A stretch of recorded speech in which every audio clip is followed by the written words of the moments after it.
अस्सलाम वालेकुम। चलिए आज हम लोग देखते हैं एक्सरसाइज 5.2 का बेसिक और एक दो सवाल भी करेंगे इसमें। इससे पहले हम लोगों ने पूरे डिटेल्स के साथ 5.1 एक्सरसाइज को कंप्लीट किया हुआ है। अगर आपने अभी तक वो पिछले लेक्चर्स नहीं देखे हैं तो पहले उसको भी देख लें, फिर आप इधर देखेंगे तो आपको ज़्यादा समझ में आएगा। ठीक है, एपी क्या होता है वो सब मैं बता चुका हूँ, फिर से एक बार रिकैप करा देता हूँ।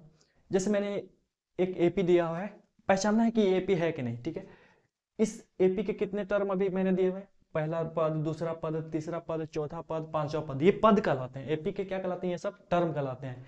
ठीक है, एपी क्या होता है, एपी में कोई भी दो लगातार टर्म ले लीजिए और लास्ट टर्म में से शुरू वाले को घटाइए तो डिफरेंस हमेशा सेम आएगा। जैसे 7 में से 3 गया 4, इन दोनों को मैं ले रहा हूँ। 11 में से 7 गया 4, 15 में से 11 गया 4, इन दोनों को ले रहा हूँ। 19 में से 15 गया 4। इसको हम लोग बोलते हैं सार्वंतर, कॉमन डिफरेंस। यहाँ कॉमन डिफरेंस क्या है, सेम है। तो अगर एक सीक्वेंस दिया हो उसमें किन्हीं दो लगातार पद का जो डिफरेंस है, यानी बाद में से पहले वाले का डिफरेंस वो सेम है, तो क्या कहलाएगा, वो एपी में कहलाएगा। ठीक है, तो ये तो हो गया एपी। आज हम लोग पढ़ने वाले हैं एनवा टर्म क्या होता है। एपी का एनवा पद, समांतर श्रेणी का व्यापक पद भी उसको हम लोग बोलते हैं। nth term of an AP, AP का एनवा पद या general term of an AP. ठीक है, ये क्या होता है तो आप हम लोग इसी को पढ़ेंगे। देखिए, मैंने आपसे बोला था कि आप 5.1 में बेसिक से काम चल जाएगा। 5.1 एक्सरसाइज को कंप्लीट करने के लिए सिर्फ बेसिक नॉलेज होनी चाहिए थी, यानी प्रथम पद क्या होता है, द्वितीय पद क्या होता है, ये सब, सर्वांतर क्या होता है। 5.2 में एक फार्मूला है, nth टर्म का फार्मूला। ठीक है, nवें पद का फार्मूला। और 5.3 के लिए भी एक फार्मूला है, सम ऑफ n टर्म्स। ठीक है, n टर्म्स का जोड़ के लिए एक फार्मूला है, और यहाँ nवें टर्म का फार्मूला है। बस दो फार्मूला और आपका एपी क्या हो जाएगा, खत्म हो जाएगा। 5.1 बेसिक से निकल जाएगा, 5.2 इस फार्मूला से निकल जाएगा, और 5.3 उसके लिए एक और फार्मूला है। इस फार्मूला का यूज कहाँ होता है तो चलिए देख लेते हैं। जैसे एक एपी दिया है मैंने, इसमें कितने टर्म्स दिए हैं, कितने पद दिए हैं, 1 2 3 4 और 5। मैं आपसे बोल दूं क्या, इस एपी का सातवां पद बताइए। तो सातवां पद तो आप मन में ही निकाल सकते हैं जोड़ जोड़ के। 3 में 4 जोड़े 7, 7 में 4 जोड़े 11, 11 में 4 जोड़े 15, 15 में 4 जोड़े 19। सर्वांतर कितना जा रहा है, 4 का, कॉमन डिफरेंस 4 का जा रहा है। तो 19 में 4 जोड़ेंगे 23, छठा पद, और 23 में 4 जोड़ेंगे 27, सातवां पद आ जाएगा। लेकिन अगर मैं बोल दूं इसी एपी का आप मुझे बताइए 50वां पद क्या होगा, फिर लगेगा तारा गिनने, या टाइम लग जाएगा भाई। फिर एग्जाम में इस तरह बनाएगा तो एक ही सवाल में आपका 2 घंटा खत्म। तो उसके लिए एक फार्मूला है, एनवे टर्म, एनवे पद का फार्मूला। ठीक है, इस फार्मूला को अप्लाई करेंगे हम लोग, और आप कोई सा भी टर्म उसका वैल्यू निकाल सकते हैं। ठीक है, अगर आपको किसी एपी का सिर्फ पहला पद, प्रथम पद और सर्वांतर डी पता हो तो आप उस एपी का कोई सा भी पद का वैल्यू निकाल सकते हैं। ठीक है, तो मुझे चाहिए इस एपी का सातवें पद का वैल्यू। ठीक है, मैंने आपसे क्या बोला, किसी एपी का आपको पहला पद पता हो। इस एपी का पहला पद क्या है, 3। सर्वांतर पता हो, सर्वांतर कितना है, 7 में से 3 गया 4। डी की वैल्यू कितनी है, 4। मुझे चाहिए इस एपी की सातवें पद की वैल्यू, सातवें पद की वैल्यू चाहिए कि सातवां पद क्या होने वाला है। ठीक है, तो फार्मूला यही रहेगा, ये वाला फार्मूला अप्लाई करना है और आंसर पाना है। आपको चाहिए सातवें पद की वैल्यू, यानी ये वाली वैल्यू चाहिए सातवें पद की। तो A7 की वैल्यू चाहिए आपको। चलिए ए की वैल्यू कितनी है, 3 प्लस n-1। n क्या है यहाँ पे, तो देखो जी, आपको किस पद की वैल्यू चाहिए, सातवें ने, आपको सातवें पद की वैल्यू चाहिए कि सातवें पद पे क्या आने वाला है। तो n है, n जो है पोजीशन ऑफ टर्म है, किस टर्म की वैल्यू चाहिए आपको, सातवें पद की। तो n यहाँ पे क्या रहेगा, 7 रहेगा, माइनस का माइनस 1 फार्मूला का, और d कितना है, d बराबर क्या है, 4। ये फार्मूला कहाँ से आया, इसको हम लोग बाद में पूरे डिटेल्स के साथ एक्सप्लेन करेंगे। चलो सातवें पद की वैल्यू क्या आ गई, 3 का 3 प्लस 7 में से 1 गया 6, और 4 का 4, तो कितना हो गया ये, 6 चौका 24, 24 और 3 27। देखिए तो इस एपी का सातवां पद 27 आ गया कि नहीं, बिल्कुल आ गया। हम लोग मन में भी जब जोड़े थे तो 27 ही आ रहा था। तो बहुत ही एक कारगर फार्मूला है, अगर आपको ये याद है तो मतलब एग्जाम में तो इससे ऑब्जेक्टिव में आता ही है और सब्जेक्टिव में भी आता है। अब देखो जी, बच्चे अक्सर कंफ्यूज कर जाते हैं कि ये ए एन क्या है और एन क्या है। ए तो पता होता है बच्चों को, और डी भी पता होता है। ए प्रथम पद और डी क्या होता है, सर्वांतर होता है, कॉमन डिफरेंस। और ये ए फर्स्ट टर्म। ए एन और एन में कंफ्यूज कर जाते हैं बच्चे, बस इसको मैं क्लियर कर देता हूं। एन जो होता है ना, ये वाला, अब मैं ये मिटा रहा हूं, ठीक है। ये जो n होता है ना, n, ये पोजीशन ऑफ टर्म होता है, पोजीशन ऑफ टर्म। मतलब आपको किस टर्म की वैल्यू चाहिए, पांचवा टर्म या छठा टर्म या सातवां टर्म, ठीक है, ये दर्शाता है। और ये जो an है ना, ये जो an है ये वाला, ये आपको दिखाता है वैल्यू ऑफ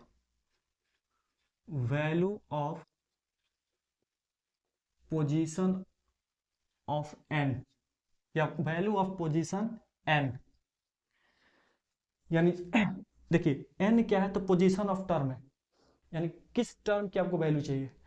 और an क्या होता है, तो वैल्यू ऑफ पोजीशन n, उस n पोजीशन वाले जो भी टर्म है उसका वैल्यू है ये, ठीक है। मतलब क्या है, तो समझो जी, ये पहले नंबर पे है, ये दूसरे नंबर पे, ये तीसरे नंबर पे, ये चौथे नंबर पे। तो यहाँ n बराबर कितना, 1, इसका पोजीशन क्या है 1, इस वाले टर्म का पोजीशन क्या है 2, इस वाले टर्म का पोजीशन क्या है 3, इस वाले टर्म का पोजीशन क्या है 4, इस वाले टर्म का पोजीशन क्या है 5। तो n क्या दिखा रहा है, किसी टर्म का पोजीशन को दिखाता है। n क्या दिखाता है, किसी पद के पोजीशन को, स्थान को दिखाता है। और n क्या होता है, उस पोजीशन वाले का वैल्यू दिखाता है। जैसे n बराबर 1 है, तो ये हो गया an की वैल्यू कितनी है 3। इस वाले टर्म की पोजीशन क्या है 2, तो 2 वाला जो भी टर्म है ना उसका पोजीशन क्या हुआ 7। तो a2 क्या दिखा रहा है, पोजीशन दिखा रहा है। ये तीसरा टर्म है, यानी n बराबर 3, पोजीशन क्या है इस वाले टर्म की 3 है। तो इस तीसरे वाले टर्म की वैल्यू चाहिए हमको, यानी ये a3 है। a3 क्या दिखा रहा है, क्या a3 की वैल्यू कितनी है 11। ये a4 है आपका, ये क्या है a4 है। तो a1 a2 a3 a4 ये सब क्या दिखाता है, वैल्यू दिखाता है। और n क्या दिखाता है, पोजीशन दिखाता है, ठीक है। तो उम्मीद करता हूँ कि ये सब चीजें आपको क्लियर हो गई होंगी। तो जैसे मैंने आपको पूछा था इस एपी का सातवां पद, तो n क्या था 7, यानी सातवें पद, सातवें पोजीशन की वैल्यू मैं आपसे पूछ रहा था। और n क्या आ गया था 27 आ गया था, यानी सातवें पद का वैल्यू आ गया था, ठीक है। n क्या था, n था पोजीशन, यानी सातवां पद आपको चाहिए था 7 नंबर वाला। an क्या था, उस सातवें पद की वैल्यू थी 27, ठीक है। तो इसमें कंफ्यूज नहीं करना है कुछ। अब चलिए हम लोग कुछ इंपॉर्टेंट नोट्स देखते हैं, ठीक है। क्योंकि वीडियो ज़्यादा लंबा ना बने इसलिए मैं नोट्स वगैरह पहले ही लिख देता हूँ। पहला नंबर नोट्स क्या कह रहा है, किसी एपी का एनवा पद सामान्यतः व्यापक पद यानी जनरल टर्म कहलाता है और इसे एन से दर्शाया जाता है। मतलब क्या है, देखो जी, किसी एपी के एनवा पद को हम लोग जनरल टर्म भी कहते हैं। अब ये क्या होता है, जैसे इस एपी, ये एक एपी मैंने लिया हुआ है 3 7 11 15 19, ठीक है। तो जैसे इस एपी का पहला पद क्या है, a1 क्या है 3, a1 भी इसका जनरल टर्म कहलाएगा। a2 क्या है 7, a2 इज इक्वल टू 7 भी इसका जनरल टर्म कहलाएगा। a3 क्या है, a3 11 है, तो a3 बराबर 11 इसका व्यापक पद जनरल टर्म कहलाएगा, ठीक है। तो ये कोई बड़ी बात नहीं है, एपी का कोई सा भी पद उसका जनरल टर्म कहलाता है, ठीक है। 10वां पद है तो 10वां पद को भी हम लोग जनरल टर्म बोलेंगे अगर 10वें पद की वैल्यू पता है तो, ठीक है। चलिए अब हम लोग देखते हैं 2 नंबर नोट्स। ये क्या कह रहा है, यदि किसी एपी में n पद हो तो nवां पद को अंतिम पद कहा जाता है और इसे l से भी डिनोट किया जाता है। मतलब क्या, तो समझिए, मान चलिए मैंने एक एपी लिया हुआ है 2 5 8 11, इसमें टोटल कितने पद है 4, ठीक है।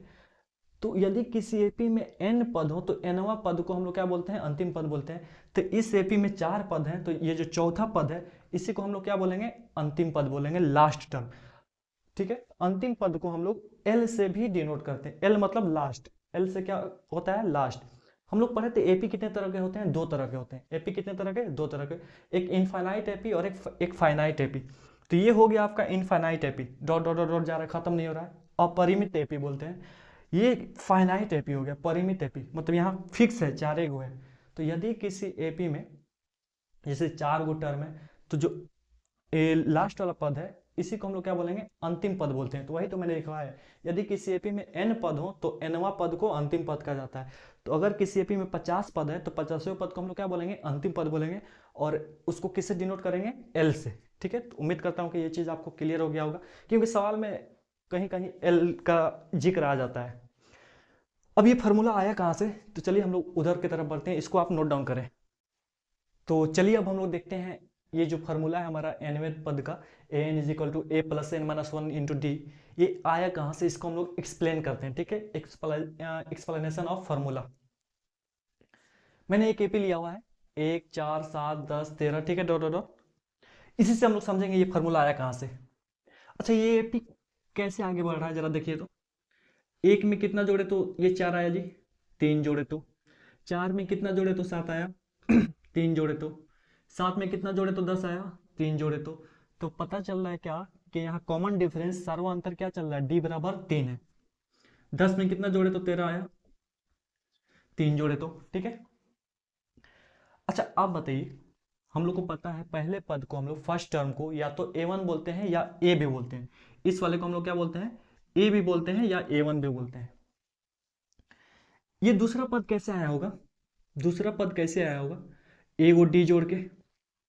ये दूसरा पद कैसे आया होगा, पहले पद में कितना डी जोड़ के, ए को डी जोड़ के। ये तीसरा जो पद है, ये तीसरा पद कैसे आया होगा, पहले पद में कितना डी जोड़ के, ए को डी और फिर ए को और डी, दो को डी जोड़ के आया होगा। ये जो चौथा पद है ये कैसे आया होगा, तो चौथा पद कैसे आया होगा, पहला पद में कितना डी जोड़ के, ए को डी, दो को डी और एक और डी जोड़ के आया होगा। ये जो पांचवा पद है पहले टर्म में क्या जोड़ के आया होगा, तो पहले टर्म में को डी जोड़ के आया होगा भाई, ए को डी, दो को डी, तीन को डी और चार को डी, इसी तरह आया होगा सब।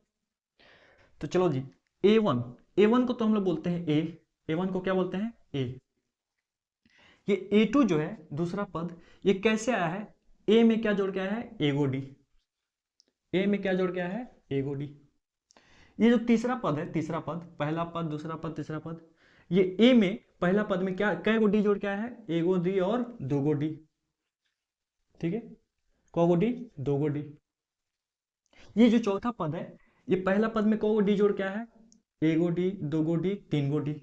ये जो चौथा पद है, पहला पद में ए में कितने डी जोड़ के आया है, तीन को डी जोड़ के आया है। उसी तरह अगर आगे यहां हम लिखते कोई छठा पद, कौन सा पद जी, पांचवा पद देखना है, ये वाला, ठीक है, ये वाला देखो, ये वाला जो पद है पांचवा पद, पांचवा पद कैसे आया होगा, पहला पद में कितना डी जोड़ के, ए को डी, दो को डी, तीन को डी, चार को डी जोड़ के आया होगा। ये पांचवा पद कैसे आया होगा, पहला पद में कितने डी जोड़ के, चार को डी जोड़ के आया होगा। अब यहां से एक पैटर्न बन गया, देखिए पांचवा पद कैसे आया है, पांचवा, पांच पांच पे ध्यान दीजिएगा, ठीक है। पांचवा पद कैसे आया है, ए में कितना डी जोड़ के, चार को डी जोड़ के, मतलब 5 से ए को कम। ये चौथा पद कैसे आया है, ये वाला, ये वाला, तो देखो जी, ये चौथा पद है ना, तो ए में कितना डी जोड़ के, इससे ए को कम डी जोड़ के, तीन को डी जोड़ के। ये दूसरा पद कैसे आया है जरा देखिए तो, ए में पहला पद में क्या जोड़ के, पहला पद में क्या जोड़ के, पहला पद में इससे ए को कम डी जोड़ के, ठीक है। उसी तरह हमको चाहिए एनवा पद, एनवा पद, ठीक है। तो पहला पद में क्या जोड़ के भाई, यहाँ एन है ना, तो n माइनस वन, इससे ए को कम ना, इससे ए को कम डी जोड़ के, ठीक है। ये उम्मीद करता हूं कि ये कॉन्सेप्ट आपका क्लियर हो गया। देखिए तो यहाँ 5 है तो यहाँ इससे ए को कम है कि नहीं, 4, यहाँ 4 है तो यहाँ इससे ए को कम है कि नहीं, 4 माइनस वन है ये 3 है तो इससे ये वाला ए को कम है कि नहीं, ये 3 माइनस वन है यानी 2 है। ये 2 है तो ये उससे ए को कम है कि नहीं, 2 माइनस वन है। ये 1 है तो यहाँ पे 1 माइनस वन, यहाँ 0 इंटू डी छुपा रहता है, ठीक है। अब जीरो की कोई वैल्यू नहीं है।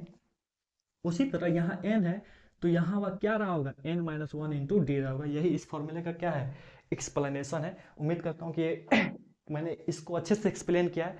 अगर वीडियो पसंद आए तो वीडियो को लाइक करें, मेरे चैनल को सब्सक्राइब करें। पढ़ाने का तरीका अच्छा लगे तो कमेंट करके जरूर बताएं। आप सिर्फ वीडियो देखते हैं और कमेंट करते नहीं है, ठीक है। कमेंट से क्या होती है, थोड़ी मोटिवेशन मिलती है। बात समझ में आ रही है। चलिए अब हम लोग बढ़ते हैं एक्सरसाइज की तरफ, इसको आप नोट डाउन करें। चलिए अब हम लोग देखते हैं एक्सरसाइज 5.2 का क्वेश्चंस, ठीक है। पहला नंबर क्वेश्चन मैंने उठा लिया है। क्या कह रहा है पहले नंबर सवाल में, निम्नलिखित सारणी में, निम्नलिखित टेबल में, इस वाले टेबल में रिक्त स्थानों को भरना है, खाली जगह को क्या करना है, भरना है। जहां एपी का प्रथम पद ए, सर्वांतर डी और एनवा पद एन है, ठीक है। इसमें 5 सवाल है, पांचों को सॉल्व करना है। देखिए पहला नंबर सवाल ये है, ये 2 नंबर सवाल, ये 3 नंबर सवाल, ये 4 नंबर सवाल, ये 5 नंबर सवाल। मैं पहला नंबर सवाल उठा रहा हूं और समझा रहा हूं ये कहना क्या चाह रहा है। कोई एपी है जिसका पहला पद 7 है, सर्वांतर 3 है, डी। हम n बराबर 8 मतलब 8वें पद की हमसे क्या पूछ रहा है, पोजीशन वैल्यू पूछ रहा है। जो 8वां पद है उसका वैल्यू पूछ रहा है। n बराबर 8 मतलब a8 की वैल्यू पूछ रहा है। उस एपी का 8वें पद का क्या पूछ रहा है, आपसे वैल्यू पूछ रहा है। तो चलिए निकालते हैं। एपी का पहला पद क्या है, 7 है। डी बराबर कितना है, 3 है। n कितना है, मतलब 8 है। हमसे क्या पूछ रहा है, 8वें पद की वैल्यू पूछ रहा है। 8वें पद की क्या पूछ रहा है, वैल्यू पूछ रहा है। तो चलिए निकालते हैं। फॉर्मूला हमको पता है, A N is equal to क्या होता है, A plus N minus one into में डी। आपको क्या चाहिए, आठवें पद की वैल्यू चाहिए, ए एट। चलिए ए का मान कितना है 7, पहला पद 7 है। एन माइनस वन, एन का वैल्यू कितना है 8, तो 8 माइनस वन इंटू में डी कितना है 3। चलिए 7 का 7 प्लस 8 में से एक गया 7, गुने में क्या है 3, तो 7 का 7 प्लस 7 का 21, 21 का 7 कितना हो गया 28। तो इस एपी में जो आठवां पद है उसका वैल्यू क्या है 28 है। क्या है 28 है। चलिए अब हम लोग इसको मिटाते हैं, बढ़ते हैं 2 नंबर सवाल की तरफ। क्योंकि देखो जी, ये प्रैक्टिस का चीज है, जितना प्रैक्टिस करिएगा उतना आपके लिए क्या है फायदा है। और मैथ में कैलकुलेशन थोड़ा फास्ट रखिए, ठीक है, फास्ट भी रखना है और सही भी रखना है, सिर्फ फास्ट नहीं रखना है।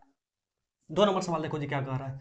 2 नंबर सवाल में कह रहा है किसी एपी का, ये 2 नंबर सवाल, किसी एपी का पहला पद -18 है, एन 10 है, 10वें पद का वैल्यू क्या दे दिया है 0। आपको उस एपी का सर्वांतर पता करना है, ठीक है। ए दे दिया है कितना -18, डी तो आपको निकालना है, ठीक है। एन का वैल्यू कितना है 10, और A10 माने जो 10वां पद है A10 है, उसका वैल्यू कितना दे दिया है 0, ठीक है।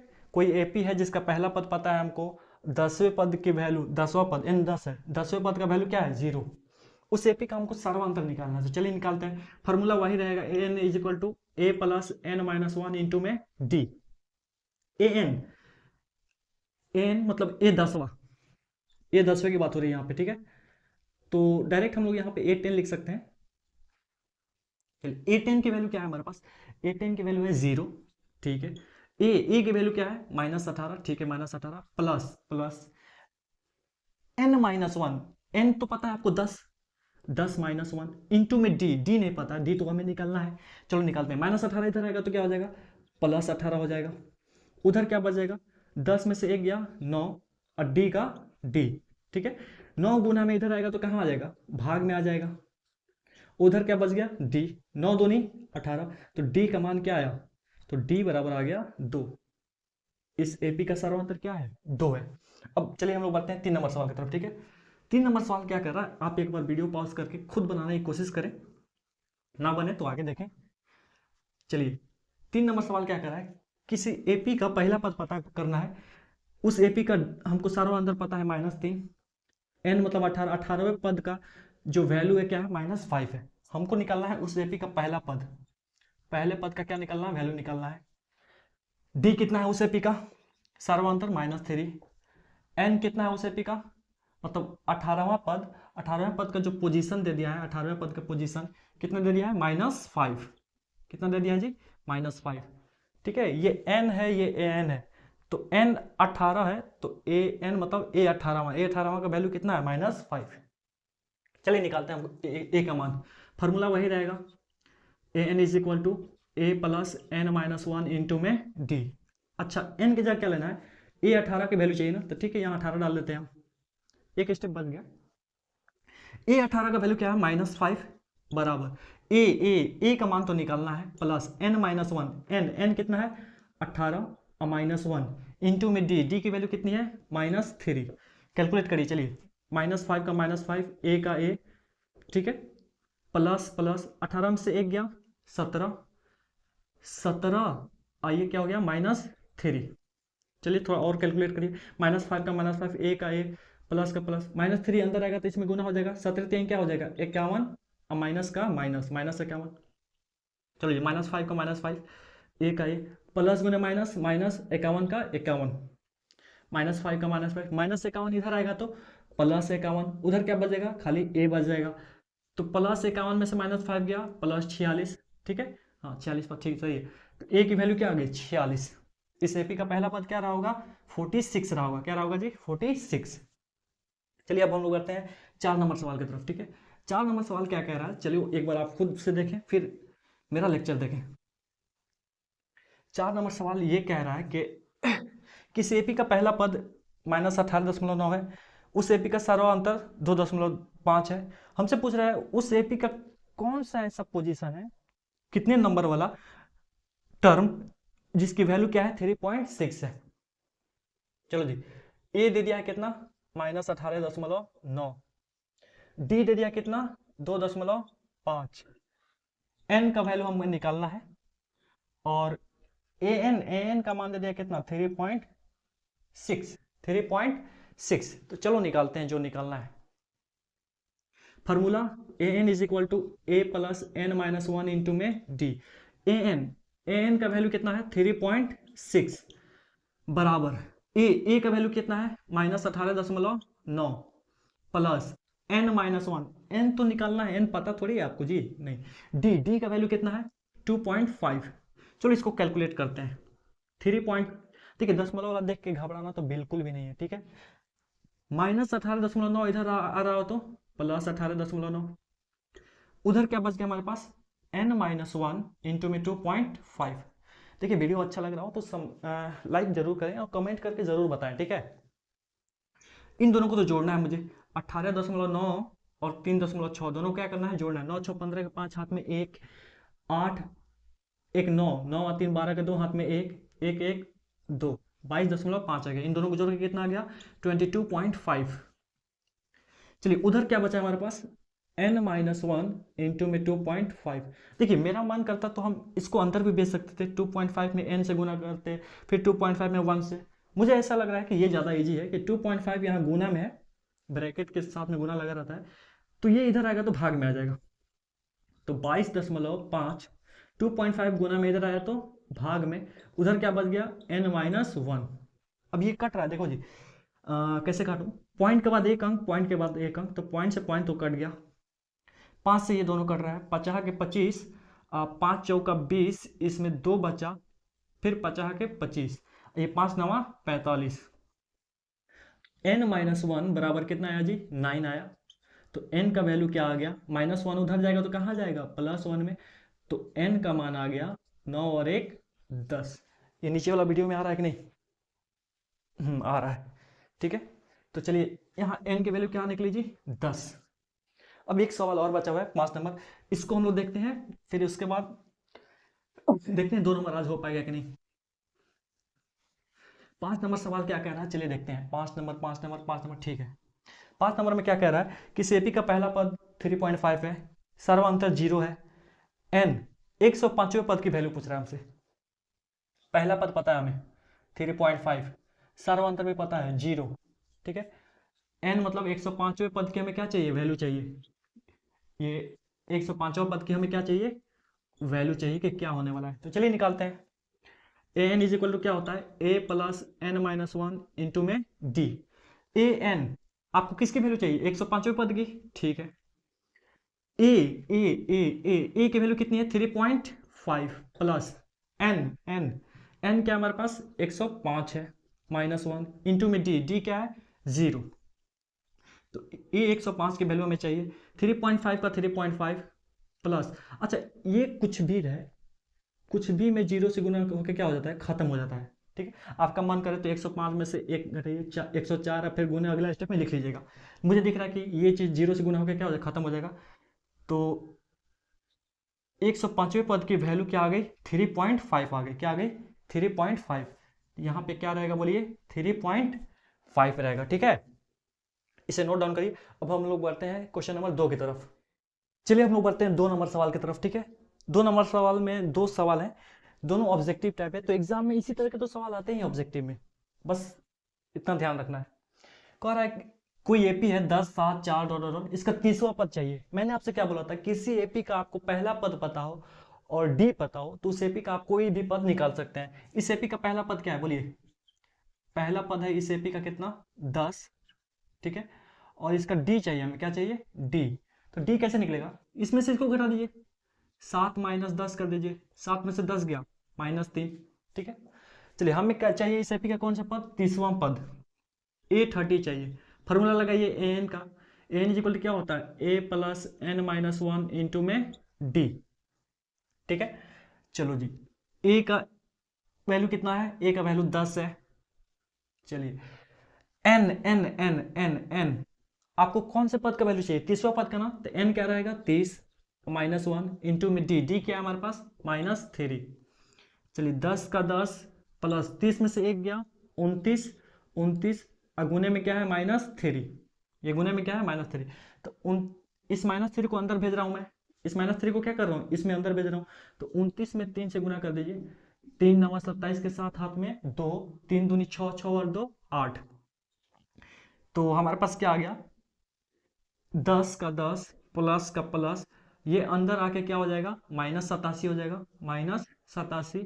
चलिए 10 का 10 प्लस गुने माइनस, -87 तक 87, 10 में से 87 गया भाई -77। Option number C, option number सी।